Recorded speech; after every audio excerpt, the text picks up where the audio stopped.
nous avons entendu parler de la charité fraternelle, de l'amour fraternel, aujourd'hui de la joie et de la simplicité.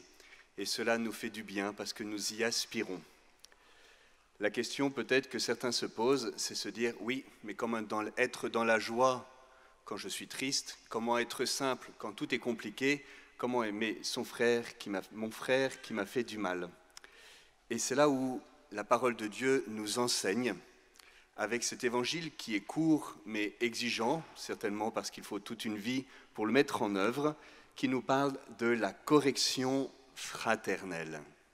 Si ton frère a fait quelque chose contre toi, parle-en à tout le monde sauf à lui, c'est tellement plus agréable et confortable. Ah non, pardon. Non, c'est peut-être ce que nous on fait. Non, si ton frère a fait un péché contre toi, va lui faire des reproches seul à seul. S'il ne t'écoute pas, appelle 2 ou 3 témoins. Et s'il ne t'écoute pas, il refuse de t'écouter, appelle l'Église. Le Seigneur nous montre combien il est important de vivre la correction fraternelle. Et Dieu sait combien c'est compliqué pour nous de le vivre effectivement. Je me souviens une fois, on avait une difficulté dans la paroisse avec une animatrice qui chantait très bien avant. Eh bien, j'ai jamais réussi à lui dire que ce n'était plus le cas. C'est tellement compliqué parce que la personne se donne et c'est tellement beau. Voilà. Et les gens en ont tellement marre aussi. Bon. Comment faire pour vivre la charité fraternelle? Alors, à l'école du cœur de Jésus, dans la douceur et dans l'humilité. Sainte Marguerite Marie, religieuse ici à la Visitation, qui a bénéficié des apparitions du Sacré-Cœur il y a 350 ans, un jour le Seigneur lui a demandé le grand sacrifice. Vous savez, Marguerite Marie, elle aimait beaucoup Dieu, et à l'époque, la manière de montrer à Dieu qu'on l'aimait, c'était de faire des sacrifices. Et donc, il y avait une espèce de surenchère de sacrifices, et un des sacrifices les plus difficiles, c'était de manger du fromage pour Sainte Marguerite Marie. Mais il y a un sacrifice, parce qu'elle n'aimait pas du tout ça, elle était malade. Bon. Mais voilà, comme elle aimait beaucoup le Seigneur, du coup, elle mangeait le fromage. Bon, là, ça tombe bien, ici, il n'y a pas de fromage, du coup, en souvenir de ces sacrifices de Marguerite Marie. Mais le vrai sacrifice, ce n'est pas de choisir ces sacrifices, c'est de renoncer à sa volonté propre pour entrer dans l'obéissance amoureuse de Dieu. Et un jour, le Seigneur lui demande le grand sacrifice qui va la faire souffrir plus que tout. Elle va résister pendant des semaines. Va voir tes sœurs et dis-leur que leur charité s'est refroidie.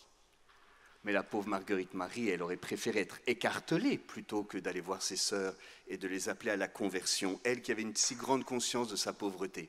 Alors elle résiste. Un jour, elle a une idée. Elle dit, je vais demander à ma supérieure qui certainement me dira de ne pas le faire. Ça n'a pas marché. La supérieure a trouvé que c'était une très bonne idée. Elle résiste, Marguerite Marie. Et le Seigneur lui dit, puisque tu résistes, non seulement tu vas le faire, mais tu vas le faire devant tout le monde. Et là, la pauvre Marguerite Marie, elle va voir de nouveau la supérieure qui est tombée malade. Bon, je ne sais pas si c'est lié, mais en tout cas, elle est tombée malade. Et de nouveau, la supérieure la confirme dans cette mission. Et elle va vivre la nuit de l'agonie, Marguerite Marie. Pendant 2 heures, elle dira, toutes les souffrances de ma vie réunies en un instant ne suffiraient pas à dire ce que j'ai vécu au cours de ces 2 heures. Ça a été une vraie agonie. Elle dit, Seigneur, épargne-moi, éloigne de moi cette coupe d'aller dire à mes sœurs, de leur faire des reproches. C'est quand même intéressant, parce que nous, parfois, ça ne nous fait pas du tout une agonie d'aller faire des reproches aux gens. Bon. En tout cas, elle, oui, parce qu'elle est humble. Bon, et puis à un moment, elle craque et elle va voir ses sœurs qui réagissent comme vous l'imaginez. Je me suis dit, mais attends, mais elle se prend pour qui, celle-là? Et là, après la nuit de l'agonie, c'est la nuit de la passion. Parce que les sœurs, en fait, ça réagit mal. Elle va voir leurs sœurs, votre charité s'est refroidie, le Seigneur vous demande de vous convertir. Et les sœurs sont furieuses et elles manquent de l'écharper. Et au ministère de la Visitation, on a encore le couloir où a failli mourir martyr de la charité Sainte Marguerite Marie. Et puis finalement, tout le monde se calme au plein milieu de la nuit, c'était un peu le bazar quand même, et les unes après les autres, elles se disent, mais dans le fond, elle a raison. Et elles vont toutes aller voir Marguerite Marie pour lui demander pardon. Et comme c'était le jour où elles devaient renouveler leur profession religieuse, elles ont fait appeler tous les prêtres de la ville pour se confesser et demander pardon au Seigneur. Elles ont renouvelé leur profession religieuse après cela. Et historiquement, c'est à partir de là que le message du cœur de Jésus est sorti du monastère. Vous voyez, c'est la communion fraternelle retrouvée qui devient le lieu de la mission et qui permet la mission. Alors vous voyez, Marguerite Marie, elle a vécu cela dans la douceur et dans l'humilité. Si ton frère a péché contre toi, va le voir seul à seul pour lui faire des reproches.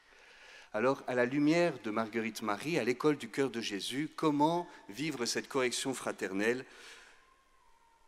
La question n'est pas de savoir si on a envie de parler. Souvent, on parle quand on devrait se taire et on se tait quand on devrait parler. Il y a 3 questions à se poser. C'est est-ce que c'est vrai? Est-ce que c'est bon? Est-ce que c'est utile? La question, c'est pas est-ce que ça m'est agréable? Parce que parfois je le fais parce que ça m'est très agréable de me défouler sur mon mari et de lui dire ces 4 vérités. Et parfois je me tais lâchement parce que ça m'est très désagréable de dire à ma femme ce sur quoi elle doit se convertir. Alors, pour vivre ce discernement, eh bien, quelques questions. Donc, comme je l'ai dit, est-ce que c'est vrai? Est-ce que vraiment c'est fondé? Voilà, parce que parfois on se trompe. Est-ce que c'est bon? Est-ce que c'est utile? De pouvoir nous mettre devant Dieu, disant, mais Seigneur, pourquoi est-ce que je vais aller voir mon frère ou ma sœur pour la corriger?